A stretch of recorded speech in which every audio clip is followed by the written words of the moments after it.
Baik, Assalamualaikum warahmatullahi wabarakatuh. Terima kasih teman-teman yang masih bersedia atau berkenan untuk menyaksikan video terkait perkuliahan kimia medisinal.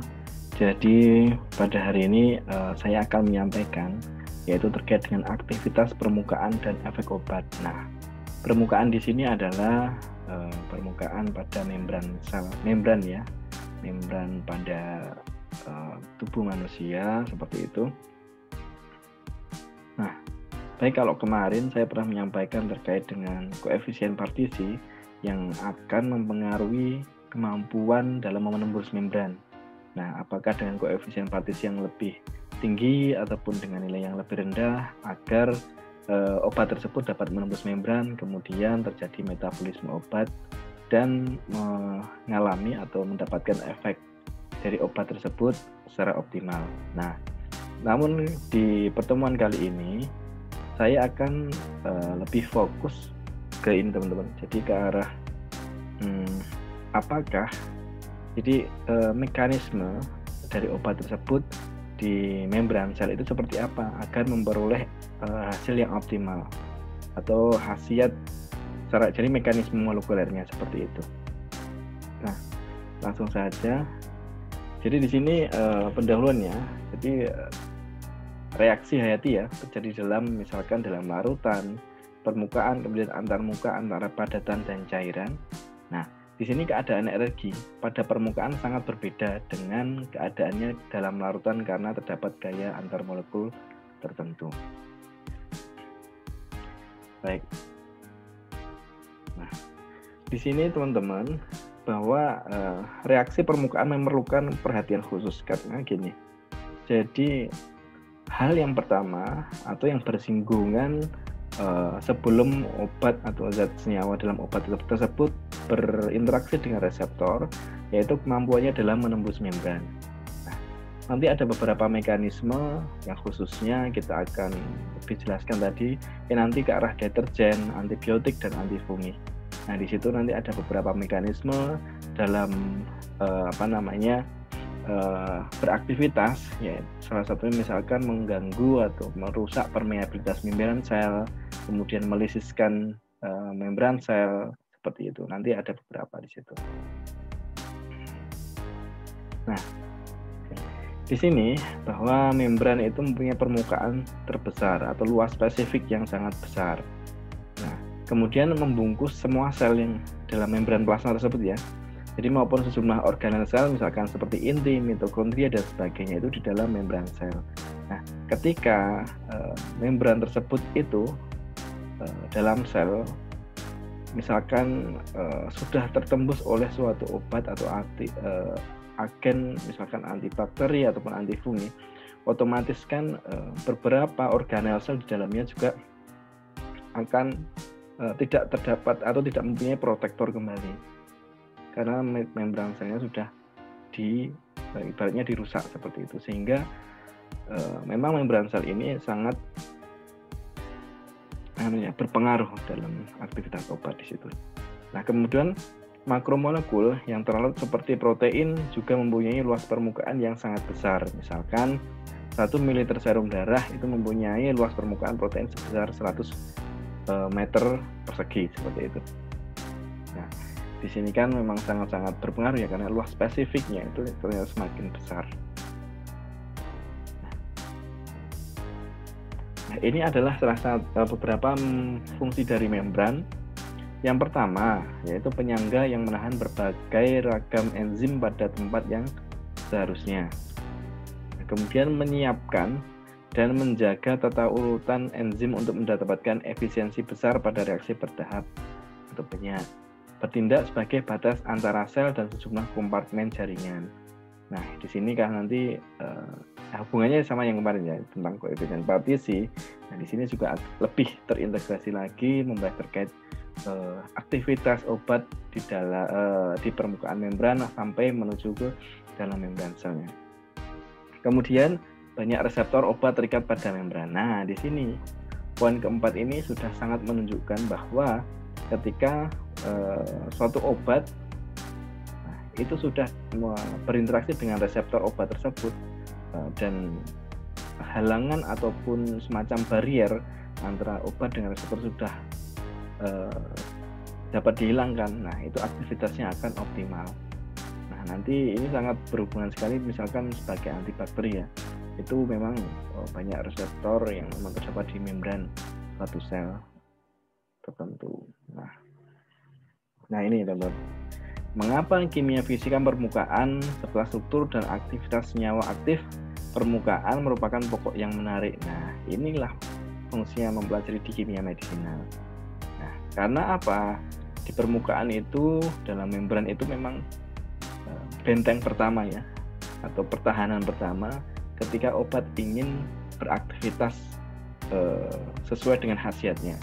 Nah, apalagi khususnya dengan antibakteri tadi, bahwa reseptor obat antibakteri itu memang banyak terdapat di membran sel, sehingga banyak yang perlu kita pelajari di membran tersebut. Agar apa? Nah, agar obat contohnya antibakteri, antifungi, dan deterjen itu atau antiseptik ya, gampangnya antiseptik atau desinfektan seperti itu mampu melakukan penetrasi ke dalam membran, dan senyawa aktif dari obat itu akan optimal berkhasiat pada tertuju pada reseptornya, sehingga hasilnya akan optimal. Nah, makanya kita perlu mempelajari permukaan membran tersebut. Bagaimana cara mengatasi agar senyawa obat tersebut mampu menembus membran tersebut dan bertemu dengan reseptornya sehingga aktivitasnya optimal. Nah, di sini adalah beberapa golongan obat atau senyawa yang bekerja atau beraktivitas itu dengan cara berinteraksi dengan permukaan membran tersebut. Yang pertama adalah deterjen, kemudian zat pengangkut ion, nah kemudian desinfektan, kemudian antibiotik.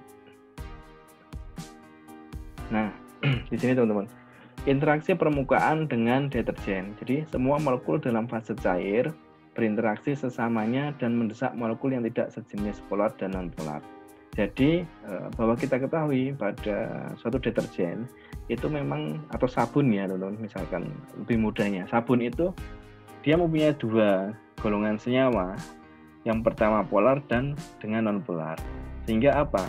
Kalau kita ketahui bahwa sabun tersebut mampu ketika dilarutkan, biasanya kan kita larutkan menggunakan air, nah, seperti itu. Nah itu mampu larut di situ karena apa? Memang ada komponen dari sabun itu yang sifatnya polar. Selain itu juga mempunyai komponen non-polar sehingga dapat melarutkan senyawa-senyawa yang sifatnya non-polar, misalkan minyak, kemudian zat pengotor lainnya seperti itu, sehingga memang sabun itu didesain secara optimal di situ agar dapat menghilangkan atau berinteraksi dengan kulit sehingga dapat mengoptimalkan khasiatnya dalam mendestruksi senyawa-senyawa pengotor di situ. Nah, kemudian molekul air pada antarmuka gas cairan dipengaruhi sejumlah gaya yang tak sama, atau biasa kita sebut dengan tegangan antarmuka ya. Molekul air pada antarmuka gas cairan dipengaruhi sejumlah gaya yang tak sama, yang mengakibatkan tertarik pada fase cair karena tidak ada tarikan yang dilakukan dari fase gas. Nah, bahwa kita ketahui bahwa memang fase gas itu kan ikatan antar molekulnya itu kan sangat lemah, sehingga ketika adanya paparan antara fase cair dan fase gas, dia akan lebih tertarik ke fase cair di sini.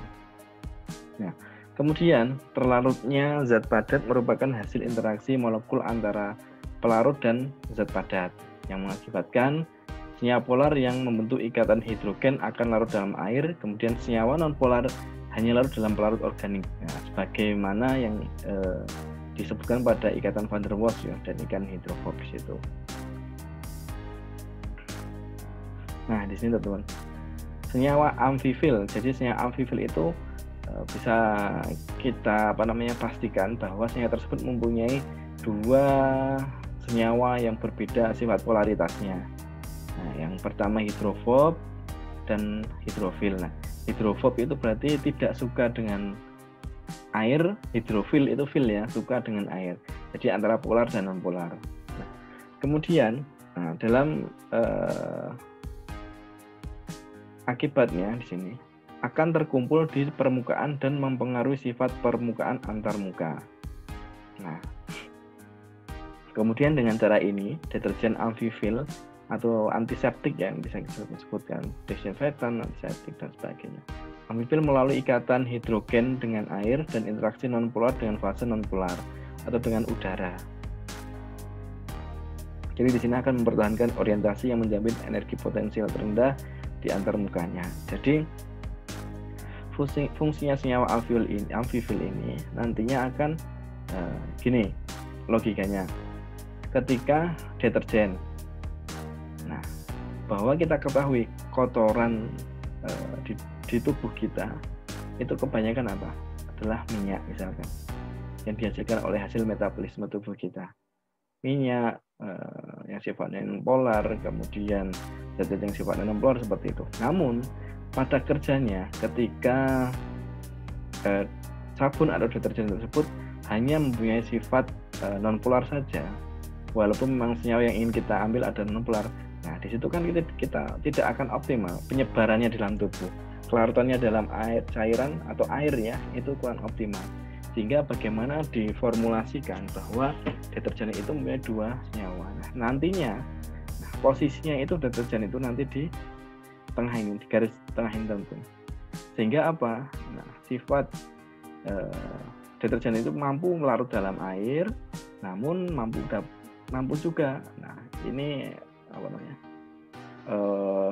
Kaki-kaki ya dari yang sifatnya nonpolar ini akan berkumpul dan akan menyerap senyawa-senyawa yang sifatnya nonpolar, sehingga memang kotoran yang sifatnya nonpolar akan ditarik seperti itu. Namun dia tetap masih dapat larut dalam air karena ada gelembung-gelembung yang memang dia masih bersifat polar sehingga dapat larut dalam air. Nah ini deterjen atau sabun membentuk larutan koloid. Nah, kemudian pada kadar yang sangat rendah molekul sabun akan terlarut sendiri-sendiri. Dalam artian gini, dalam konsentrasi rendah ya sabunnya itu dalam konsentrasi kecil itu dia akan larut sendiri dalam artian bisa larut ke dalam fase yang memang senyawa yang sifatnya polar ke polar, yang non polar akan ke non polar. Nah, pada kadar yang lebih tinggi molekul memindahkan ekornya yang hidrofob. Nah ini ya teman-teman, hidrofob atau ekor ini adalah sifatnya non polar dari fase air dan dibiarkan berinteraksi sesamanya. Berinteraksi sesamanya berarti akan di ekor yang sifatnya nonpolar tadi akan ini cenderung berkerumun atau menggerombol menjadi satu dan membentuk tetesan minyak kecil atau fase nonpolar. Nah, membentuk tetesan minyak kecil dan fase nonpolar. Nah, di sini nanti ini fungsinya nanti akan menyerap kotoran-kotoran yang sifatnya nonpolar di permukaan kulit kita, misalkan deterjen ya. Kemudian kepala polar molekul sabun dalam air. Nah, nanti untuk kepala polar ini dia akan larut dalam air, sehingga apa sifatnya kan sabun kesannya itu dapat larut dalam air, padahal memang ada dua senyawa yang ada di dalam deterjen atau sabun, nonpolar dan polar. Itu cara mengantisipasi agar sabun juga dapat terdistribusi sempurna ke dalam permukaan tubuh, misalkan untuk tubuh seperti itu, atau permukaan tangan misalkan hanya untuk hand ini ya, hand wash seperti itu. Nah, di sini teman-teman, pada kadar yang khas bagi masing-masing deterjen tertentu terbentuk kumpulan molekul yang dikenal sebagai misel. Nah, misel itu apa teman-teman? Misel itu ini ya, semacam agregat ya, yang tersusun dari fosfolipid, jadi memang sifatnya nonpolar yang terdapat di ekor tadi. Kemudian yang disusun dalam tersusun ini ya, dalam bulatan kayak bola-bola polar ini ya. Nah ini adalah yang sifatnya polar, bola-bola ini dalam larutan air, sehingga dia akan membentuk suatu misel di sini. Nah, kadar sewaktu misel terbentuk disebut dengan kadar misel kritis. Nah, saat misel ini sudah terbentuk, nah itu adalah disebut dengan kadar misel kritis dan dapat ditentukan dengan mengukur difraksi cahaya larutan itu sebagai fungsi kadar deterjen. Misalkan ini teman-teman, jika sabun terdispersi pada fase nonpolar, akan terjadi terbentuknya misel terbalik atau ekor nonpolar molekul sabun berinteraksi dengan pelarut ruahan dan sedangkan kepala hidrofil berinteraksi sesamanya seperti poin C. Nah, seperti itu dong. Misalkan memang sabun ini ya, pada kondisi tertentu sabun itu memang terdispersi atau menyebar pada senyawa yang sifatnya nonpolar. Misalkan dalam tubuh terkena ini nih, terkena apa namanya, misalkan oli atau minyak seperti itu. Nah, oleh karena itu sabun yang sifatnya memang mempunyai sifat atau gugus polar dan nonpolar tadi, dia akan menyesuaikan misal yang terbentuk saat itu juga. Jadi misalkan yang pertama misalkan yang A ini, nah ini di komponen luarnya adalah berupa polar atau yang mampu berkaitan dengan hidrogen atau sifatnya hidrofil ya seperti itu. Nah, dia mampu untuk yang A ini mampu untuk terdispersi atau menyebar di larutan yang sifatnya polar, misalkan di air. Nah, makanya kan sabun mampu itu menyebar di air.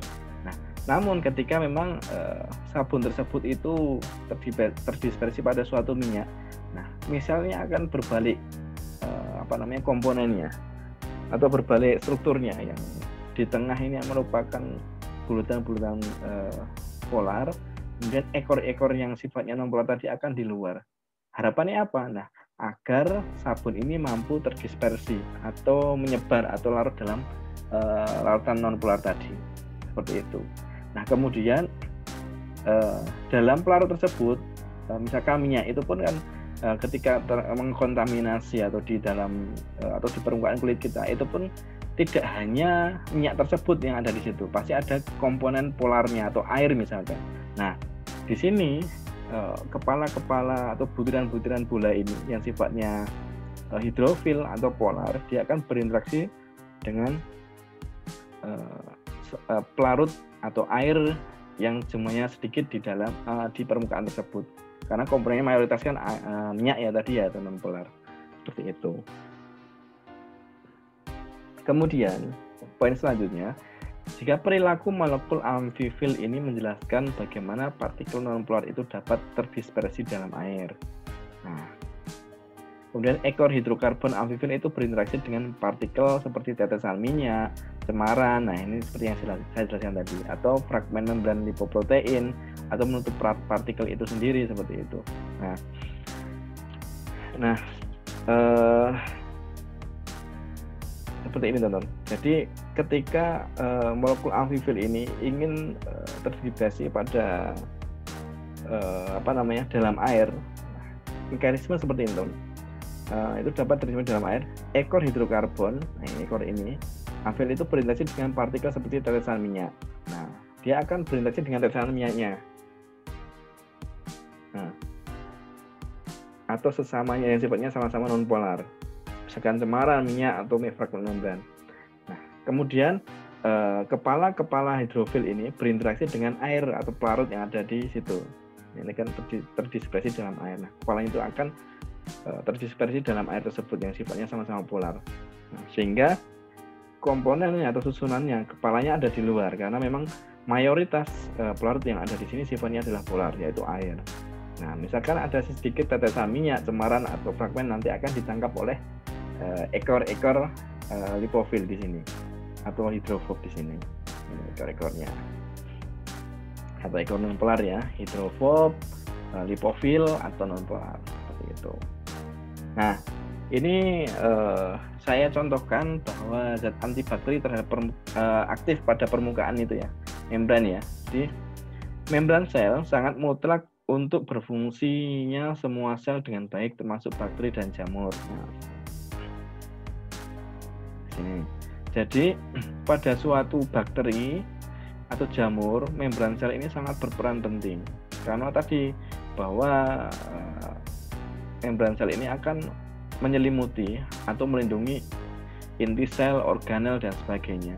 Nah, sehingga ini adalah seperti yang saya jelaskan tadi, bahwa ini adalah pertahanan utama dari suatu bakteri atau jamur.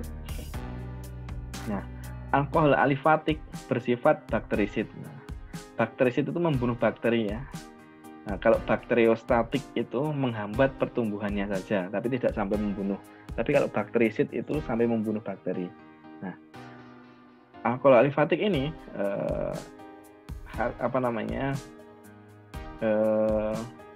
sifatnya yaitu merusak membran bakteri yang mengakibatkan cepat hilangnya sitoplasma bakteri. Jadi memang aktivitas dari alkohol alifatik ini dia merusak membran bakteri atau membran sel dari suatu bakteri. Nah, kenapa begitu? Nah, pada membran sel bakteri itu memang komponennya adalah lapisan lipid bilayer atau lipid dua lapis lapisan lemak seperti itu. Nah, padahal alkohol alifatik ini dia mampu meluruhkan suatu yang sifatnya adalah lipofil. Nah, sehingga membran yang memang sifatnya lipid tadi ya, karena lapisan dua lipid tadi luruh dan akan sangat mudah atau sangat cepat untuk menghilangkan sitoplasma bakteri tersebut, sehingga aktivitasnya bagus untuk sebagai bakterisid atau membunuh bakteri. Nah, kemudian pada kadar tinggi, alkohol menyebabkan lisis terlarutnya sel bakteri tersebut. Nah, pada kadar tinggi, alkohol tersebut itu dapat melisiskan sel bakteri. Melisiskan berarti apa? Memecahkan sel, melarutkan dan memecahkan sel itu. Kalau klinasi kan mengkerut, kalau lisis itu pecah seperti itu. Nah, itu sifat dari alkohol. Makanya semakin tinggi alkohol dia bagus sebagai bakterisid ya, seperti itu. Nah, kemudian ini teman-teman. Nah, di sini ada fenol dan kresol, itu merupakan desinfektan ampuh karena mampu merusak membran sel bakteri seperti pada produk Lysol. Jadi produk ini memang ini jarang ya yang ada di Indonesia, ini memang Lysol ini produk dari Jerman seperti itu.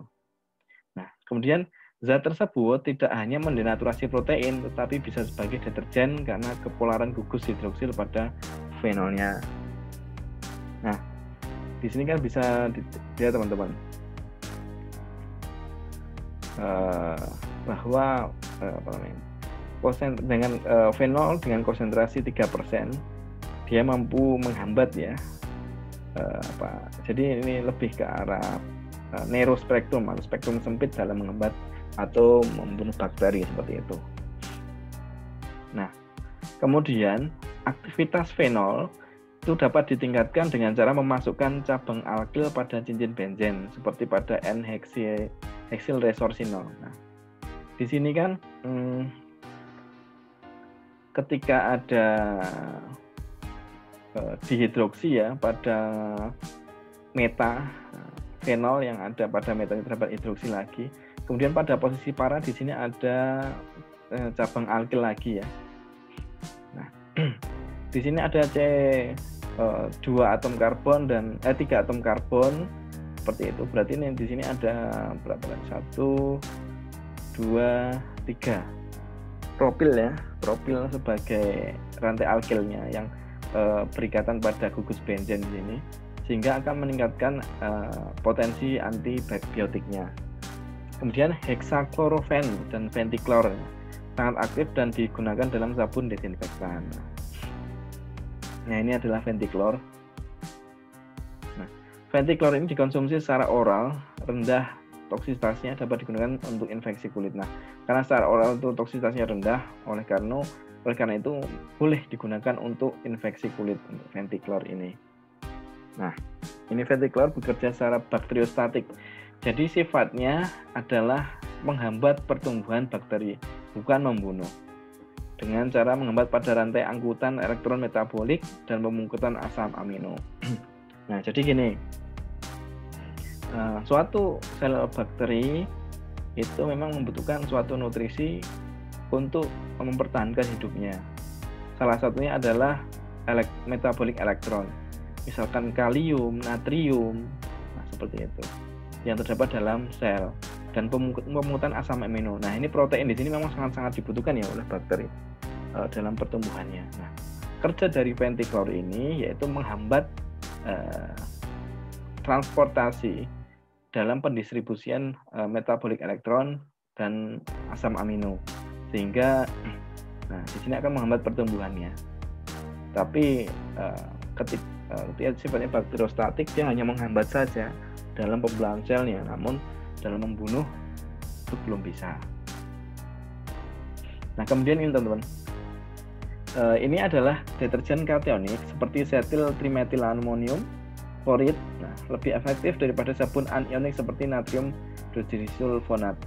Nah, deterjen non ionik seperti ini ya, Triton X, nah, itu sangat lemah dan digunakan untuk mendispersikan membran, bukan untuk membunuh bakteri. Kemudian chlorhexidin, nah, suatu turunan klorofenil hibiguanidin, merupakan senyawa yang sangat efektif untuk antiseptik, untuk luka biasa dan luka bakar serta desinfektan bedah. Nah, bahwa kita ketahui di sini terdapat rantai karbon yang panjang, dan apalagi ditambah dengan benzen di sini.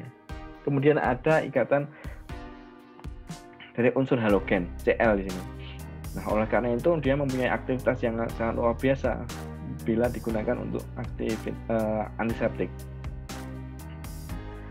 Senyawa di sini dia mempunyai ikatan karbon sangat lebih panjang ya, cenderung ke panjang, sehingga mudah dalam menembus membran. Nah, konsep koefisien partisi kemarin. Setelah itu, ketika menembus membran, padahal kebanyakan antibiotik itu dia mempunyai atau reseptor antibiotik itu berada pada membran sel, sehingga sangat terintegrasi bahwa aktivitas dari chlorhexidin ini mampu dalam untuk antiseptik, untuk luka biasa ataupun luka bakar, serta untuk disinfektan bedah seperti itu. Nah, di sini untuk zat anti jamur yang aktif pada membran, misalkan bakteri golongan Streptomyces di sini atau spesies Streptomyces itu menghasilkan senyawa makrosiklik. Jadi bakteri Streptomyces ini itu mampu memproduksi metabolit sekunder itu berupa antibiotik. Nah, salah satunya adalah golongan makrosiklik. Makrosiklik berarti siklik itu cincin, makro itu besar, berarti cincin yang sangat besar ya. Mengandung 7-10 ikatan rangkap dan lebih banyak gugus hidroksi. Nah, di sini berarti mengandung 7-10 ikatan rangkap. Berarti terdapat ikatan rangkap antara karbon itu 7-10 ikatan.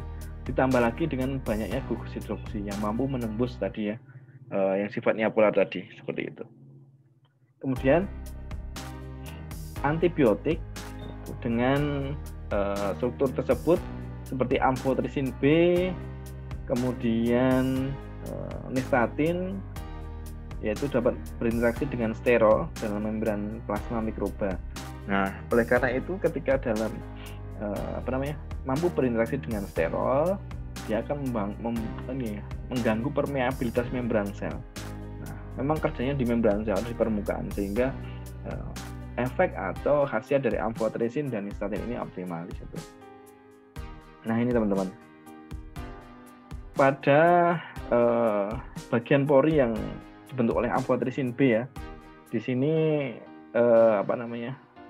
di poin A ini teman-teman. Jadi 5-10 molekul antimikroba ini atau amfoterisin tadi membentuk pori penyalur atau saluran yang dapat melewatkan K+. Nah, di sini dibentuk oleh oleh amfoterisin tadi, sehingga kalium yang berada di dalam membran, gula dan protein itu karena adanya jalur untuk keluar ya, jadi memang pintar sekali amfoterisin itu membuatkan jalur atau pori penyalur, sehingga K+, ini adalah logam yang memang sangat diperlukan dalam kecukupan nutrisi sel bakteri misalnya seperti itu, atau jamur seperti itu. Nah, gula dan protein ini adalah sumber utama nutrisi dalam pertumbuhan bakteri tersebut atau sel bakteri mikroorganisme tersebut. Nah, ketika K+, gula dan protein ini mampu ditransport keluar, oleh karena itu terganggulah sistem dari sel tersebut, sehingga nanti akan berpotensi bakteri tersebut akan meninggal atau akan mati. Nah, bahwa kita ketahui di sini pori yang dibentuk ini untuk menyebabkan ion. Nah, ion ini bersifat polar, sehingga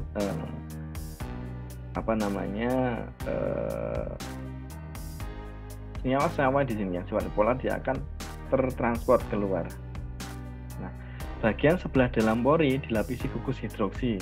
Jadi dalam pori ini itu dilapisi gugus hidroksi dari molekul obat tersebut. Jadi obat tersebut ketika membukakan pori-pori pada sel tersebut, nah itu akan melebarkan ya. Di sini akan membuatkan celah.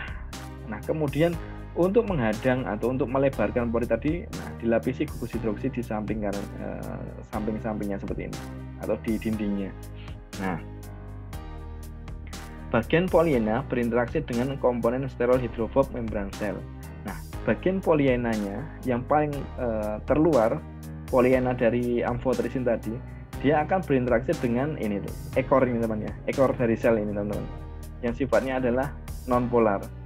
Nah, kemudian di dalamnya dilapisi oleh hidroksi, yang harapannya apa? Senyawa yang sifatnya polar tadi mampu tertransport dan keluar, sehingga akan mengganggu pertumbuhan bakteri tersebut.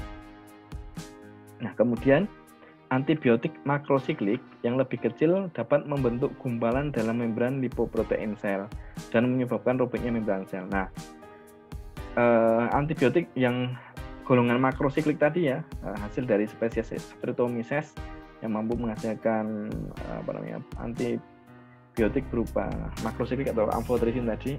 Nah, dalam konsentrasi yang lebih kecil itu membentuk gumpalan di dalam ini ya, membran lipoprotein. Jadi membran lipoprotein ini kan di sini kan, lipoprotein. Nah, itu mampu ini ya, membentuk gumpalan di sini. Nah, ketika membentuk gumpalan, di sini akan merobek suatu membran selnya, sehingga akan mengganggu permeabilitas membran sel. Nah, setelah itu berarti kan proteksi sel tersebut akan terganggu. Nah, sehingga akan mengganggu mengganggu pertumbuhan dari sel tersebut. Nah, seperti itu. Kemudian kelompok zat anti jamur yang golongan azol ya, baru-baru ini ditemukan bekerja dengan merusak kemantapan membran dengan menghambat biosintesis ergosterol pada membran jamur. Nah, ini kelompok azol ini sangat mudah terikat pada kulit dan sangat cepat mengumpul pada jamur. Maksudnya, dia mampu secara cepat berpenetrasi pada kulit kita misalkan yang terinfeksi jamur, dan cepat mengumpul atau menyerang pada jamur yang sudah mengkontaminasi di kulit kita. Nah, 15-20 menit terpapar, kemudian selama 15-20 menit hanya terpapar pada kulit, azol bertahan dalam jamur itu lebih dari 100 jam atau 120 jam di sini. Dengan dosis subletal pun dapat mengurangi aktivitas jamur. Jadi memang sangat poten golongan azol ini dalam melakukan menghambat atau mematikan pertumbuhan jamur seperti itu. Nah, di sini ada antibiotik penghantar ion. Ini sebenarnya hampir sama dengan penelitian yang saya lakukan dengan konsep mekanisme penghambatan antibiotik. Saya tinjau dari mekanisme molekulernya, bahwa salah satunya yang terdapat di membran sel itu kan kalium sama kalsium seperti itu. Nah, dilihat dari angka kebocoran selnya yang terjadi di kadar kalium atau kalsium di situ, itu mampu menginterpretasikan bahwa aktivitas antibakteri yang kita teliti itu mekanismenya di mana? Apakah mengganggu permeabilitas membran sel atau melisiskan dinding sel seperti itu, atau mendenaturasi protein. Nah, itu misalkan dideteksi berapa asam amino yang terkandung hasil dari kebocoran sel tersebut.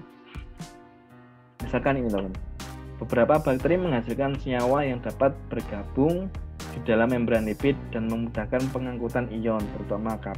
Nah, ini teman-teman, beberapa bakteri menghasilkan senyawa yang dapat bergabung di dalam membran lipid dan memudahkan pengangkutan ion, terutama K+. Nah, senyawa tersebut dinamakan ionofor atau pengangkut ion. Nah, seperti prinsip yang tadi ya, teman-teman, yang membukakan jalur untuk pengangkutan ion K+ tadi, teman-teman. Nah, kemudian senyawa ini lain dengan antibiotika polyena yang hanya membocorkan membran sel. Jadi kalau antibiotiknya golongan polyena, banyak mempunyai gugus ini ya, alkena seperti itu. Itu fungsinya hanya tadi kan berarti banyak terdapat ikatan rangkap. Itu berarti kan polyena.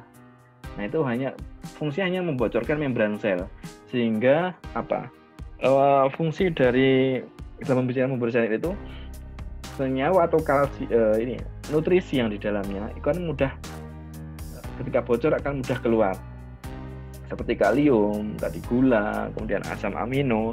Nah, namun untuk antibiotika penghantar ion ini dia mampu mengangkut ion tersebut, jadi sebagai karier.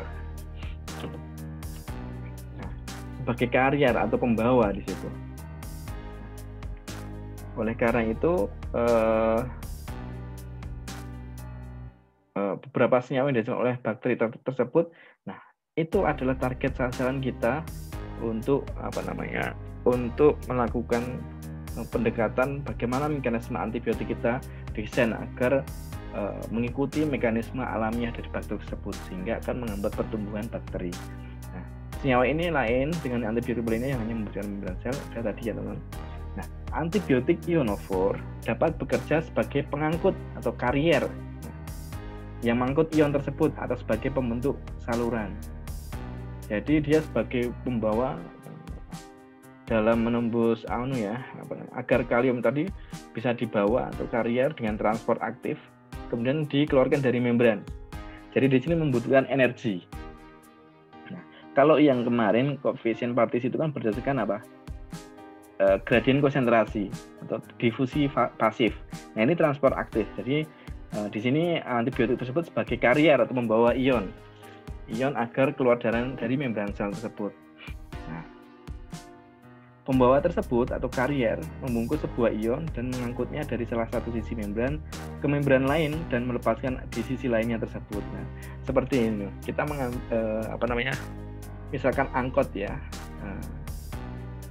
agar penumpang yang ada misalkan di Unima kampus 2 itu terganggu terkait ekonominya, berarti kan angkot ini berbolak-balik akan mengangkuti SDM yang ada di kampus 2 untuk dibawa ke kampus lainnya misalkan. Nah, itu kan nanti akan di kampus 2 akan terganggu nih sistem ekonomi dan sebagainya. Nah, itu asumsinya seperti pertumbuhan bakteri di sini.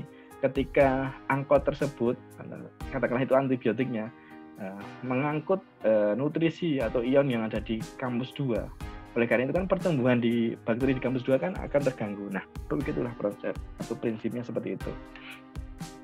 Kemudian, pembentukan saluran hanya menyediakan terowongan polar yang memungkinkan pemindahan ion polar melintasi lipid yang biasanya tidak dapat ditembus. Nah, seperti yang di struktur tadi teman-teman. Nah, biasanya di sini kan memang sangat sulit untuk ditembus. Karena apa? Nah, di sini sifatnya adalah non-polar dan rigid. Nah, tugas obat tadi bisa menembus si pori-pori ini. Jadi yang sifatnya hidroksi atau sifatnya polar ya, itu dapat melewati pori-pori tersebut karena tertahan oleh hidroksi tadi, dan di bagian luarnya dia menahan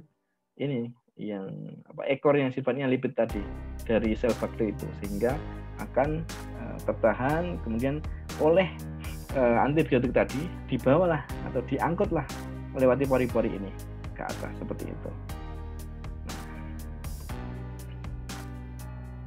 Nah, ini contoh untuk ionofor ya, antibiotik ionofor tadi teman-teman.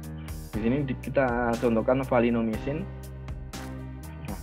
lakton peptida sikliknya atau ikat cincin peptida ya, lakton peptida di sini terdiri atas 3 molekul yaitu L-valin. Nah, L-valin.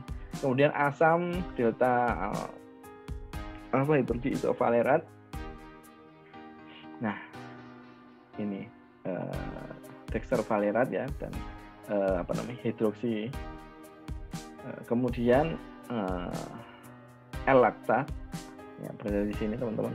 Nah, ke-6 karbonilakton yang sangat polar melapisi bagian dalam jinjing itu. Ini hidroksi ya, karbonilakton. Ini ada gugus karbonil C yang berikatan oleh O dengan ikatan rangkap satu di sini teman-teman. Ada berapa ini gitu. Nah, seperti itu. Ini 1 2 3 4 5 6. Nah, 6 karbonilakton. Apakah benar dari lakton? Coba kita lihat. Oke, dari lakton. Oke, betul. Oke, seperti itu. Dan gugus akil non polar mengarah ke bagian luar molekul. Jadi alkil nonpolarnya dia akan mengarah ke bagian luar molekul tersebut. Nah, ini teman-teman. Bagian dalam atau polar di sini ya, yang karbonil tadi, ion kalium yang tak terhidrasi dan dikelilingi gelang nonpolar. Nah, ini nonpolarnya di sini teman. Gelang nonpolarnya. Ini adalah polar, kemudian dikelilingi gelang nonpolar. Nah, selanjutnya senyawa kompleks ini dapat dibawa menembus membran melalui pertukaran K+ dan H+. Jadi K+ yang ada di sini sudah dikawal oleh beberapa karbonil dan yang sifatnya polar tadi ya teman-teman. Kemudian di sini diselimuti oleh tadi teman-teman dindingnya itu sifatnya nonpolar sehingga dia akan berinteraksi oleh lapisan lipid bilayer yang ada di sel tersebut sehingga akan tertahan. Nah, di sini pembawaan atau karier atau pengangkutan kalsium tidak akan terganggu oleh senyawa-senyawa nonpolar yang ada di sekeliling tadi lapisan ekor lipid bilayer tadi yang sudah dikawal oleh membran terluar dari hasil pembuatan pori-pori tadi. Ya, valinomisin jauh lebih suka K+ daripada Na+. Jadi memang valinomisin itu mekanismenya adalah mengangkut ini ya teman-teman, kalium lebih suka mengangkat kalium. Karena apa? Ini ya teman-teman. Karena ion natrium itu natrium terhidrat tadi tidak cocok untuk mengisi donat dari valinomisin ini. Kalau kalium sangat cocok, kalau natrium nggak cocok, Na+ ya. Nah, karena apa? Karena kalium terhidrat itu mudah terikat oleh karbonil atau gugus polar yang ada di dalam siklik tadi, dan energi ikatan itu menghasilkan kelebihan energi gitu loh. Nah, berikutnya untuk reaksi seperti slide tadi, jadi diameter Na+ dan K+ anhidrat dan itu kan lebih besar ini kalium sehingga mudah untuk dilakukan pengikatan seperti itu. Diameter tersebut kurang lebih untuk kalium itu 0,179 nanometer, untuk yang natrium itu hanya 0,095 nanometer seperti itu. Nah, ini untuk contoh lainnya, misal gramisidin A ya, peptid yang terdiri dari 15 asam amino. Di sini ada ini 1, 2, 3, 4, 5, 6, 7, 8, 9, 10, 11, 12, 13, 14, 15 lebih dari ya. 15 asam amino. Ini teman-teman. Nah, ikatannya seperti itu 15. Nah, zat tersebut mendorong terjadinya pengangkutan lewat membran untuk proton, ion alkali logam dan ion kalium pada kadar 10⁻10 molar seperti itu. Jadi ada berbagai hipotesis itu teman-teman yang menerangkan jadi pembentukan saluran yang diinduksi oleh gramisidin A tadi. Itu menurut model yang tampak pada ini ya, gambar ini teman-teman. Itu dua molekul senyawa itu membentuk helix, ikatan helix. Nah, jadi kepala lawan kepala seperti itu dengan merentangkan seluruh lebar membran sel tersebut. Kemudian helix tersebut itu mampu menghasilkan pori yang dilapisi dengan gugus hidroksi atau hidrofil ya, yang polar seperti itu. Nah, ini adalah ionnya teman-teman tadi yang 10⁻10 tadi, ini pada 10. Dan ini adalah arah ion, pengangkutan arah ionnya di sini sesuai dengan panah tersebut. Nah, kemudian yang di sini contoh berikutnya adalah kolistin, yaitu peptida bakteriostatik ya, jadi menghambat pertumbuhan bakteri pada plasmid bakteri. Nah, zat tersebut dapat membentuk saluran lewat membran dengan diameter sedemikian besar sehingga dapat dilalui oleh gula. Nah, kolistin ini kerjanya adalah tadi sama, yaitu membentuk saluran ya pada membran tadi, namun dengan diameter yang sangat besar sehingga zat-zat yang memang molekulnya itu berukuran besar seperti gula itu mampu dikeluarkan. Nah, kolistin itu mekanismenya sama, yaitu membuat jalur namun dalam diameter yang besar sehingga seperti gula, asam amino itu mampu keluar. Nah, bedanya dengan yang ionofor tadi, dia hanya mampu untuk mengeluarkan senyawa-senyawa yang sifatnya ionik atau polar tadi ya dalam diameter kecil seperti itu. Nah, hal tersebut sangat merusak potensial membran sel bakteri sehingga sifatnya bakteriostatik. Nah, seperti itu teman-teman. Misalkan ini penjelasan saya memang belum atau mungkin ada yang belum bisa dipahami, nanti bisa japri saya atau bisa komen di YouTube saya seperti itu. Terima kasih. Assalamualaikum warahmatullahi wabarakatuh.